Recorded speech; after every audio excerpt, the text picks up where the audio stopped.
Hi, I'm Udo, and I'm with Modern Engineering. This is Dean, he's with Industrial Auto Lube. Dean, one of the things I want to talk about is the accuracy of saw guides in a sawmill today. We've talked about the lubrication systems and clearances between the babbitt pad and the saw blade and how it affects cooling. Yeah. Right?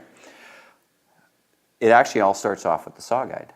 Well, and I keep telling our customers with our systems, at the end of the day, we're mixing water and oil and giving you that information, but that system only works if all this is in place. Correct, if it's all accurate. Yeah. If it's not accurate, everything is just going to fail. So when we started off, we said that there was 1.5 thou clearance between the babbitt pad and the saw, right? Right. Now, if we're going to grind that babbitt pad to get the proper clearance, we need a fairly accurate saw guide, right? Yes. And we've talked and we've given presentations in the past. And what's the definition of accurate? As accurate as you can get it, because if you got 1.5 thou of clearance, and this varies by 1 thou, or like plus or minus half a thou, which is what a lot of the standard tolerances are in the industry, then your gap is going to vary.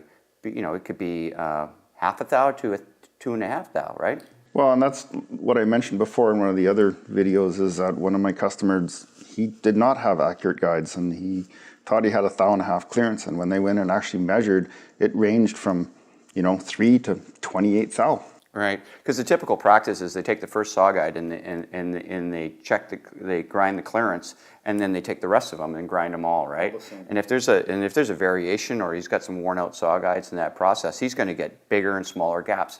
Actually, in a lot of the heat issues that build up on saws is because the gap is too tight. Yeah, right? yeah.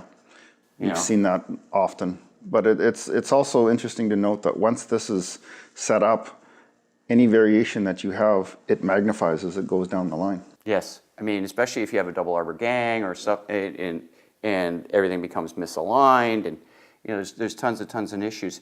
Accuracy is the most important thing, the most accurate guide. Plus or minus 0.5 thou probably isn't tolerated anymore. We want to make sure that we maintain that clearance between the saw blade and the guide, right? Yeah. Because if it gets too big, in your case, you got to throw more water at it. You throw more water at it, and you get a lot of within-board deviation, right? Yep. Anyways, so if you need more information about accuracy and the lubrication, see the links below. Thank you. Thanks.